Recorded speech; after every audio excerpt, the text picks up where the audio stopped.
हम पिछले क्लास में प्रतिरोध में परिवर्तन बताए थे लंबाई के सापेक्ष में, यानी variation of resistance with respect to length बताए थे। तो लेंथ के बदलने से रेसिस्टेंस पर क्या असर पड़ता है, कितना बढ़ेगा कितना घटेगा, तो वो सब लेंथ के साथ वेरिएशन बता दिया गया था। आज हम एरिया के साथ वेरिएशन देखेंगे।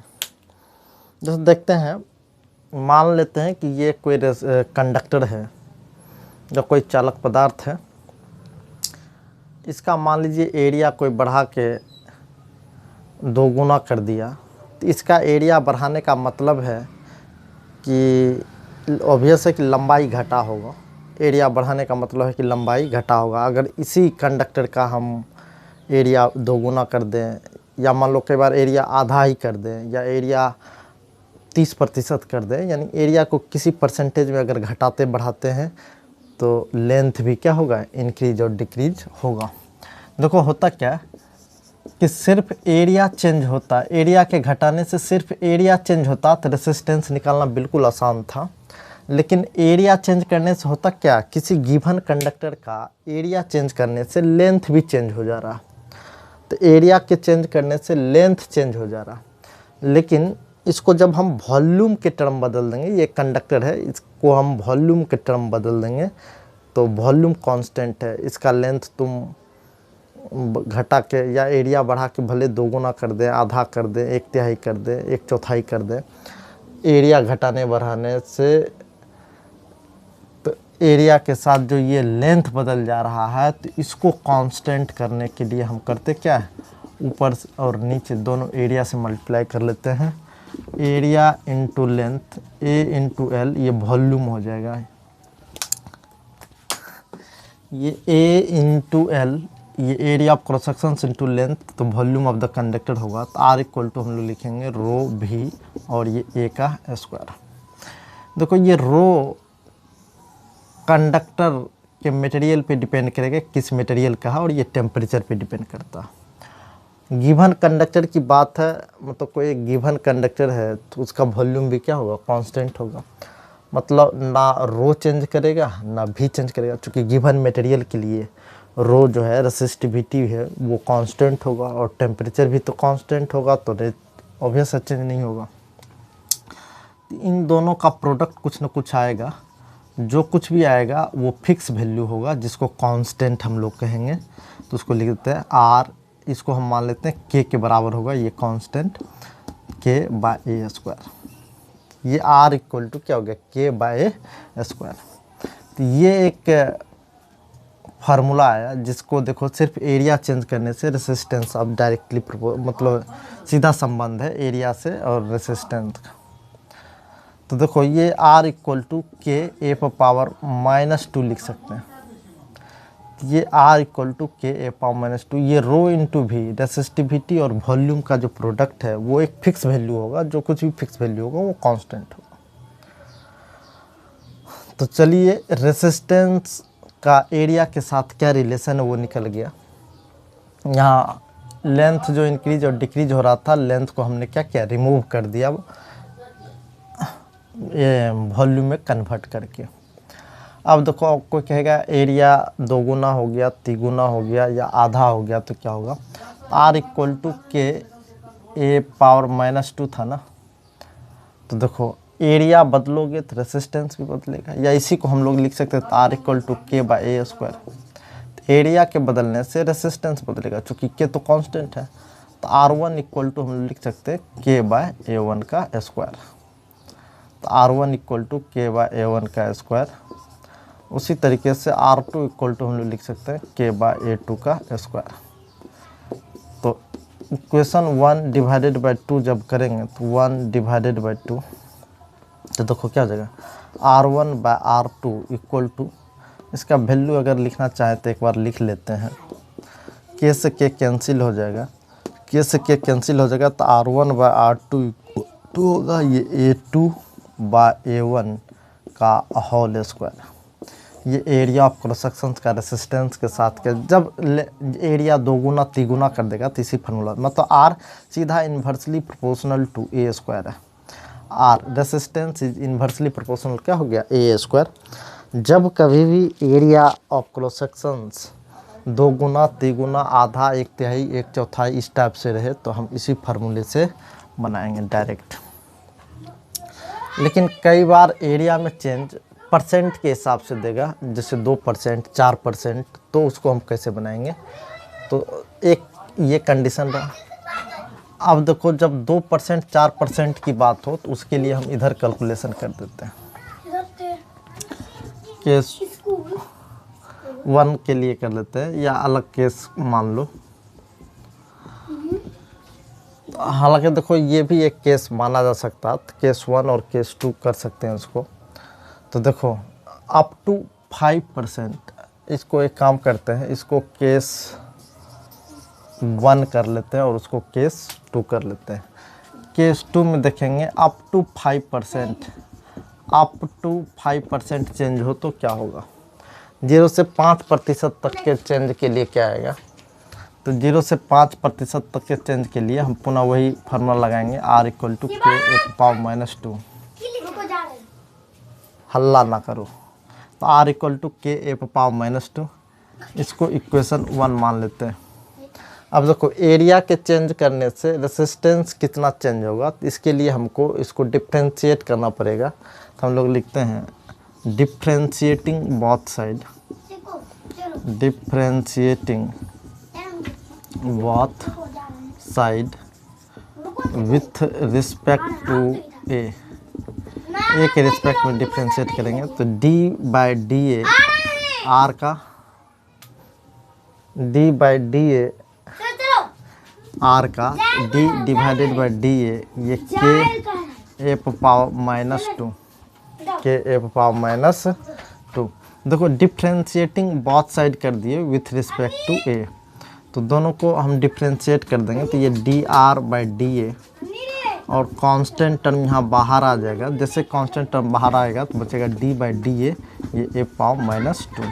अब इसका जो डिफ्रेंशिएशन है, ये पावर आगे आके मल्टीप्लाई हो जाएगा और इस पर एक पावर क्या होगा, इस पर एक पावर घट जाएगा। तो डिफ्रेंशिएशन में जो पावर होता है वो आगे के मल्टीप्लाई होता है, इस पर एक पावर घटा देते हैं। तो dr = ये -2k⁻³ और ये dA। तो देखो इक्वेशन 2 डिवाइडेड बाय 1 हम करेंगे। तो इक्वेशन 2 डिवाइडेड बाय 1, तो ये क्या हो जाएगा, dr/r is equal to -2k⁻³ divided by k⁻²।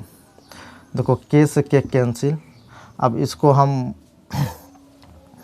k से k कैंसिल हो जाएगा। अब इसको जब हम देखना चाहें और भी आगे बढ़ा के, तो ये क्या आ जाएगा, dr/r इज इक्वल टू -2,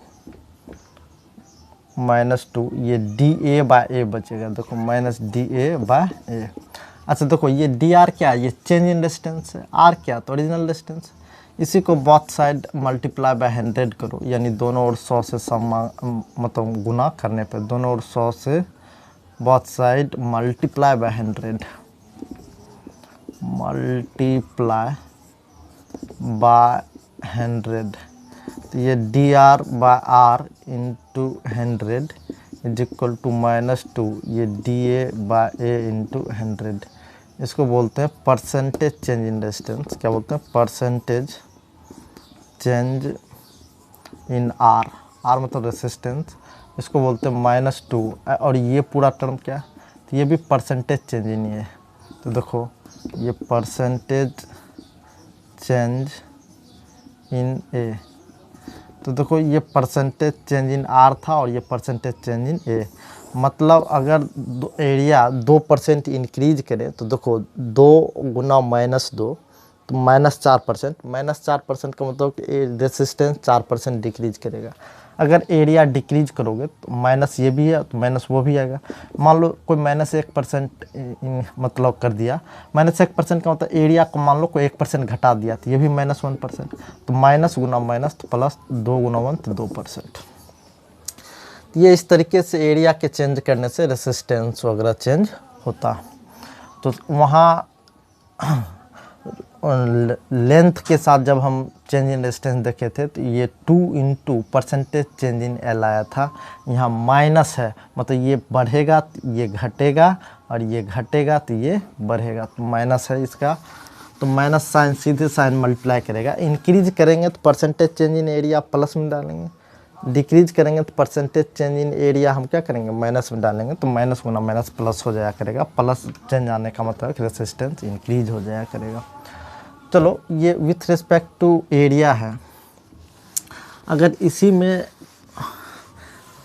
अगर रेडियस वगैरह चेंज करने पे पूछ ले, रेडियस या डायमीटर चेंज करने पे रेजिस्टेंस वगैरह कैसे चेंज करेगा, तो उसको भी हम लोग देख सकते हैं। उसको केस 3 कर लेते हैं। देखो केस 3 में क्या करेंगे, सिंस आर इक्वल टू क्या आया था के बाई ए स्क्वायर। अच्छा, एरिया को हम लोग लिख सकते क्या, तो ए को पाई आर स्क्वायर लिख सकते हैं। तो आर इक्वल टू कितना हो जाएगा K divided by pi R square, और इस पूरे का क्या हो जाएगा स्क्वायर, इस पूरे का हो जाएगा स्क्वायर। तो रेजिस्टेंस इक्वल टू बचेगा के पाई स्क्वायर और आर पावर 4। अच्छा, तो के बाय पाई स्क्वायर को हम लोग एक अनदर कांस्टेंट मानेंगे, जिसको हम लोग अनदर कांस्टेंट के डैश कर सकते हैं। तो आर इक्वल टू कितना हो जाएगा, ये K dash by R to the power 4। तो यहाँ से अगर हम देखना चाहें तो आर इक्वल टू ये के डैश आर पावर क्या हो जाएगा -4। या इसमें रेडियस वगैरह चेंज करने पे पूछेगा रेसिस्टेंस कितना चेंज करेगा, तो ये R1 by R2 equal to क्या हो जाएगा R2 बाय R1 पे पावर कितना हो जाएगा 4।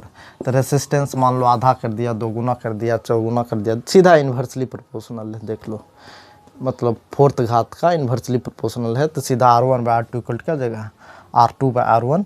ये स्मॉल आर रेडियस है और कैपिटल आर क्या स्मॉल आर रेडियस है, capital R resistance of the conductor, यानी किसी भी वायर का रेसिस्टेंस है, प्रतिरोध है। तो देखो R1 by R2 equal to R2 bye R1 पे पावर 4 हो गया। अगर इसी में कोई बोले कि डायमीटर के साथ अगर देखना चाहेंगे तो क्या होगा, तो पुनः हम डायमीटर के साथ भी इसी तरीके का रिलेशन आएगा, वो भी देख सकते हैं। चूँकि देखो R इक्वल टू के डिवाइडेड बाई ए स्क्वायर। अच्छा देखो, एरिया को हम पुनः लिख सकते हैं पाई आर स्क्वायर। अच्छा, आर नहीं लिखे, अगर इसको डायमीटर के टर्म में लिखना चाहे तो डायमीटर बाय 2 का स्क्वायर। तो डायमीटर बाय 2 का स्क्वायर मतलब पाई, और डायमीटर बटे 2 का स्क्वायर करेंगे तो इस पूरे का पुनः स्क्वायर करना पड़ेगा, चूँकि ये पाई और डायमीटर बाय 2 यानी ये रेडियस हुआ, इसका स्क्वायर करेंगे। तो यहाँ डायमीटर के टर्म में अगर लिखे तो आर इक्वल कितना हो जाएगा के pi square D square divided by 4, तो ये बाय 4, तो ये पूरा पलट के, या इसको एक बार और हम ऊपर 4 भेज दें तो 4 के pi square by D square. तो ये सब मिल करके पुनः एक कांस्टेंट आएगा, पुनः कांस्टेंट आएगा, तो इसको हम पुनः लिख सकते हैं ये के डैश। देखो 4 के डिवाइडेड बाय पाई, ये सब मिल करके एक अनदर वैल्यू देगा, जो कि एक फिक्स वैल्यू देगा, और इस फिक्स वैल्यू को हमने क्या मान लिया के डैश। तो ये K dash divided by D square, मतलब यहाँ भी R1 by R2 equal to चाहे तो D2 बाय D1। अच्छा देखो, इस पूरे का स्क्वायर था तो इस पे पावर 2 और उस पे पावर 2, तो ये पावर 4 आ जाएगा। पावर कितना आ जाएगा 4 आ जाएगा, ये पावर 4। देखो यहाँ भी जिस तरीके से रेडियस, यहाँ आर रेडियस के साथ इन्वर्सली प्रोपोर्शनल था, वो भी 4th पावर का, मतलब यहाँ अगर हम लिखना चाहें तो R inversely proportional to R to the power 4 लिख सकते थे। उसी तरीके से यहाँ भी resistance inversely proportional to the 4th power of diameter हो जाएगा। तो उसी को अगर हम लिखना चाहें तो R1 बाय R2 इक्वल क्या हो जाएगा D2 बाय D1 पे पावर क्या हो जाएगा 4। मतलब जिस तरीके से रेडियस 4th पावर का इन्वर्सली प्रोपोर्शनल है, उसी तरीके से डायमीटर भी क्या 4th पावर का इन्वर्सली प्रोपोर्शनल होगा। इसी में कोई रेडियस वगैरह को भी इस फार्मूले से अगर हम चलें तो कोई रेडियस वगैरह को भी 1 से 2% तक अगर चेंज कर दे तो क्या होगा, मतलब जितना रेसिस्टेंस चेंज करने से, रेडियस चेंज करने से रेसिस्टेंस चेंज होगा, उतने डायमीटर चेंज करने से रेसिस्टेंस चेंज होगा। चूँकि ये जो है बाय 2 होने से ये सब मिलकर के एक अनदर कांस्टेंट ही आ जाता है, और अनदर कांस्टेंट आ जाने के बाद पुनः आगे का सब फार्मूला क्या हो जाता है, सेम हो जाता है। तो देखो इसको अगर हम देखें तो ये R इक्वल टू कितना आया, KR⁴। तो अगर 1% 2% की चेंज की बात हो तो पुनः R के पास, इसको हम differentiating both side with respect to क्या करते हैं, डिफ्रेंशिएटिंग बोथ साइड अगर करें, differentiating both side with respect to R, with respect to R। R मतलब यहाँ स्मॉल r का मतलब रेडियस है, तो d/dr ये कैपिटल R का, और ये पुनः d/dr के r⁻⁴। तो ये dr/dr इक्वल टू हो जाएगा k, और ये जो पावर है आगे आके मल्टीप्लाई हो जाएगा, और इस पर एक पावर क्या होगा, पुनः घट जाने का काम करेगा। तो ये dr equal to -4k r⁻⁵, और ये dr। ये इसको इक्वेशन 1 मान लो और इसको इक्वेशन हम 2 मान लें। देखो 2 डिवाइडेड बाय 1 जैसे ही करोगे तो इक्वेशन मतलब समीकरण 2 डिवाइडेड बाय 1 मतलब इक्वेशन 1 डिवाइडेड बाय 2 करेंगे तो ये dr/r equal to -4k r⁻⁵ dr divided by कितना, k r⁻⁴। देखो k से k कैंसिल, एक कैंसिल होकर के कितना बचेगा, तो ये dr/r इक्वल टू -4, ये dr। देखो ये जो पावर -5 है, नीचे -4 है, तो कैंसिल होकर के सीधा एक r बच जाएगा। तो इसी को 100 से अगर मल्टीप्लाई कर दें तो आपको पता है कि आगे का टर्म क्या होना है। तो इसको हम लोग बोलते हैं, देखो इसको बोलते हैं परसेंटेज चेंज इन r। क्या बोलते हैं, percentage change in r equal to ये -4 गुना, इसको बोलते हैं percentage change in radius, percentage change in radius. अच्छा यहाँ रेडियस पूरा इसलिए लिख दिए क्योंकि 2r में कन्फ्यूजन हो जाता, तो ये रेसिस्टेंस में जो चेंज आएगा -4 गुना परसेंटेज चेंज इन रेडियस आएगा। जैसे मान लो रेडियस में 1% इंक्रीज कर दिया, रेडियस 1% इंक्रीज करने का मतलब -4 -4%, -4% का मतलब कि percentage change in are resistance जो है 4% डिक्रीज करेगा।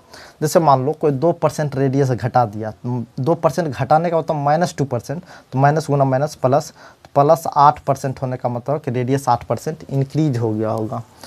चलो ये फार्मूला है परसेंटेज चेंज में, जबकि रेडियस में परसेंटेज चेंज दिया रहे और रेसिस्टेंस में परसेंटेज चेंज निकालना हो।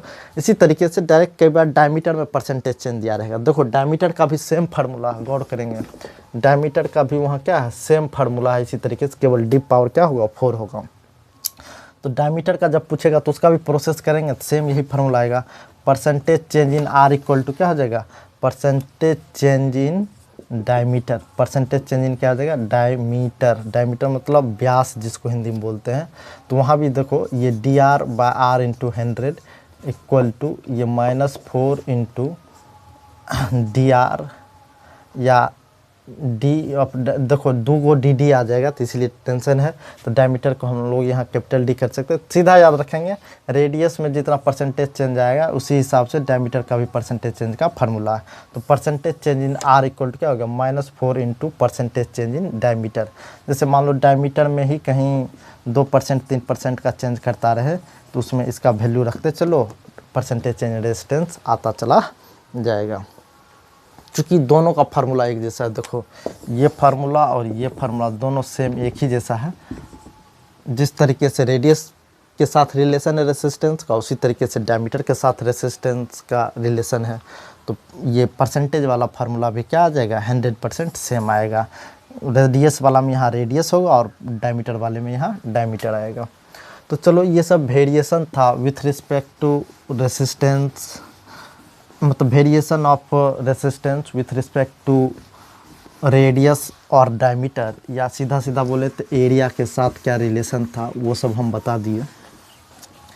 लेकिन कई बार change in resistance with respect to temperature भी पूछता। तो टेम्परेचर बढ़ाने से, जैसे मान लो कोई कंडक्टर है तो कंडक्टर का रेसिस्टेंस बढ़ाने से, कंडक्टर का टेम्परेचर बढ़ाने से रेसिस्टेंस बढ़ता है। जैसे मान लो कोई कंडक्टर है, ये कोई कंडक्टर है, तो कंडक्टर का अगर आप टेम्परेचर बढ़ा दोगे तो टेम्परेचर बढ़ाने से इसका रेसिस्टेंस क्या होता है, बढ़ता है।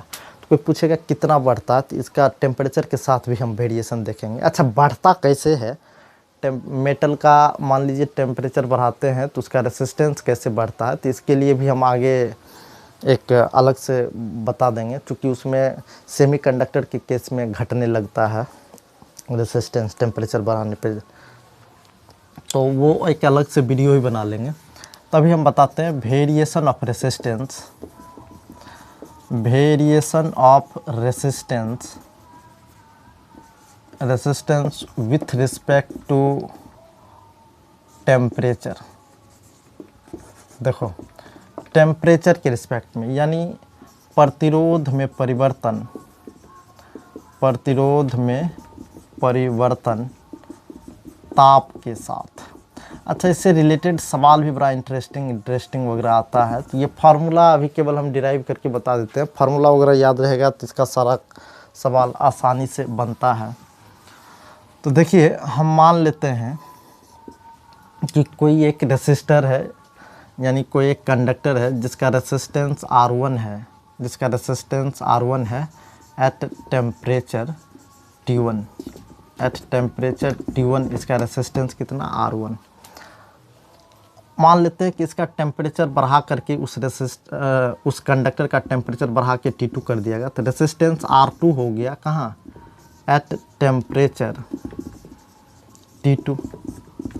मतलब जैसे ये एक रेसिस्टर है तो या एक कंडक्टर है, तो कंडक्टर का जो T1 टेम्परेचर पे रेसिस्टेंस था वो R1 था, टेम्परेचर बढ़ा करके क्या कर दिए, T2 कर दिए। तो टेम्परेचर इस कंडक्टर का बढ़ाने के बाद T2 जब किया गया तो इसका रेसिस्टेंस कितना हो गया, R2। तो हमने माना है R1, मतलब रेसिस्टेंस R1 है एट टेम्परेचर T1 और रेसिस्टेंस R2 है एट टेम्परेचर T2। तो चेंज इन रेसिस्टेंस अगर हम देखना चाहें, चेंज इन रेसिस्टेंस, तो चेंज इन रेसिस्टेंस कितना रहा होगा, तो सीधा चेंज इन रेसिस्टेंस को हम लोग डेल आर, डेल्टा जो है चेंज का सिंबल है, तो डेल आर यानी change in are, change in resistance कितना, तो final resistance minus initial resistance. तो चलो चेंज इन आर को हमने R2 माइनस R1 लिख दिया। उसी तरीके से अच्छा, ये रेसिस्टेंस हम लिख दें आगे, यहाँ भी हम लोग लिख देंगे resistance R1 at temperature T1, resistance R2 at temperature T2, ये हमने कंसीडर किया ऑफ ए गिवन कंडक्टर। तो चेंज इन टेम्परेचर अगर देखना चाहेंगे तो कितना होगा, तो चेंज इन टेम्परेचर को हम लोग डेल टी लिखेंगे, चेंज के लिए डेल्टा टी, डेल टी मतलब चेंज इन टेम्परेचर, तो ये कितना, final temperature minus initial temperature. तो देखो, ये जो चेंज इन रेसिस्टेंस है ये directly proportional to original resistance होता है। देखो मेरा कहने का क्या मतलब, जैसे मान लो ये एक कंडक्टर है और कोई एक दूसरा कंडक्टर, मान लेते हैं कि ये एक गिवन कंडक्टर है और ये कोई छोड़ो इसको, कोई एक दूसरा गिवन कंडक्टर है, तो उसका रेसिस्टेंस कितना होगा। ये एक रेसिस्टर, ये जो कंडक्टर है इस कंडक्टर का रेसिस्टेंस मान लेते हैं 10 ओम है, कोई एक दूसरा कंडक्टर है उसका रेसिस्टेंस मान लेते हैं 20 ओम है, सेम साइज का है। अगर इसका टेम्परेचर बढ़ाएंगे तो टेम्परेचर बढ़ाने पे चेंज इन रेजिस्टेंस कितना होगा। मान लेते हैं कि दोनों कंडक्टर का सेम टेम्परेचर हम बढ़ा रहे हैं, तो किसी भी दो टेम्परेचर का, दो रेसिस्टर का टेम्परेचर अगर सेम अमाउंट में हम बढ़ाएं, तो जिसका 10 ओम का रेसिस्टेंस है उसका भी टेम्परेचर 10 डिग्री सेंटीग्रेड से बढ़ा दिया गया, और जिसका मान लो 20 ओम का रेसिस्टेंस है उसका भी 10 डिग्री सेंटीग्रेड से जब रेसिस्टेंस बढ़ाते हैं तो ऐसा देखा जाता है कि जिसका रेसिस्टेंस ज़्यादा है उसमें चेंज इन रेजिस्टेंस भी ज़्यादा हुआ, मतलब उसमें इंक्रीज ज़्यादा हुआ रेसिस्टेंस और इसमें इंक्रीज कम हुआ। तो इसीलिए हम लोग लिखते हैं del R directly proportional to the resistance, यानी चेंज इन रेसिस्टेंस ये ओरिजिनल रेसिस्टेंस के डायरेक्टली प्रोपोर्शनल है। इसका मतलब है कि जिसका रेसिस्टेंस ज़्यादा रहा होगा उसमें रेसिस्टेंस ज़्यादा चेंज करेगा, जिसका कम रहा होगा उसमें रेसिस्टेंस कम चेंज करेगा। तो इसको इक्वेशन 1 मान लेते हैं। उसी तरीके से चेंज इन रेसिस्टेंस से एक बात और पे डिपेंड करता है, ये चेंज इन टेम्परेचर। जैसे मान लो सेम रेसिस्टेंस का 2 कंडक्टर हो, एक कंडक्टर ये है, दूसरा कंडक्टर ये है। अगर किसी में ज़्यादा चेंज इन टेम्परेचर कर दिए, किसी में चेंज इन टेम्परेचर कम है, तो क्या होता? किसी में चेंज इन टेम्परेचर ज़्यादा है, किसी में अगर कम है, तो जिसका टेम्परेचर ज़्यादा चेंज करेंगे उसका रेसिस्टेंस ज़्यादा चेंज करेगा। मतलब ये जो चेंज इन रेसिस्टेंस है डायरेक्टली प्रोपोर्शनल टू होता है ओरिजिनल रेसिस्टेंस, और वही change in resistance directly proportional होता है चेंज इन टेम्परेचर का। ये सीधा बोल दे कि हम एक्सपेरिमेंटल वैल्यू कर सकते हैं या ऑब्जर्वेशन के आधार पे हम लोग यही देखते हैं कि जिसका रेसिस्टेंस ज़्यादा है उसमें, जबकि सेम राइज इन टेम्परेचर किया गया फिर भी इसमें चेंज इन रेजिस्टेंस ज़्यादा आया, इसमें कम आया। वही हाल होता है कि अगर मान लो कोई सेम रेसिस्टेंस का कोई 2 कंडक्टर है, किसी को 20 डिग्री सेंटीग्रेड से इंक्रीज़ कर दिया और किसी को 10 डिग्री सेंटीग्रेड से इंक्रीज़ कर दिया, तो जिसका चेंज इन टेम्परेचर ज़्यादा हुआ इसमें चेंज इन रेजिस्टेंस ज़्यादा होगा, जिसमें चेंज इन टेम्परेचर है तो चेंज इन टेम्परेचर कम है उसमें चेंज इन रेजिस्टेंस भी क्या आया, कम आया। तो ये del R directly proportional to R1 del T. मतलब चेंज इन रेजिस्टेंस 2 बात पे डिपेंड करता है। एक तो उसका वास्तविक रूप से रेजिस्टेंस कितना था इस बात पे भी डिपेंड कर रहा, एक तो उसका चेंज इन टेम्परेचर कितना हुआ इस बात पे भी डिपेंड कर रहा। तो ये change in R directly proportional to R1 del T. तो प्रोपोर्शन का साइन हटाएंगे तो प्रोपोर्शनलिटी कांस्टेंट के रूप में प्रोपोर्शनलिटी कांस्टेंट के रूप में यहाँ अल्फ़ा आया, जिस अल्फ़ा को हम लोग टेम्परेचर कोफिशिएंट कहते हैं। ये अल्फ़ा प्रोपोर्शनलिटी कांस्टेंट के लिए आया था, लेकिन हम इसको क्या कहते हैं, टेम्परेचर कोफिशिएंट कहते हैं, टेम्परेचर कोफिशिएंट।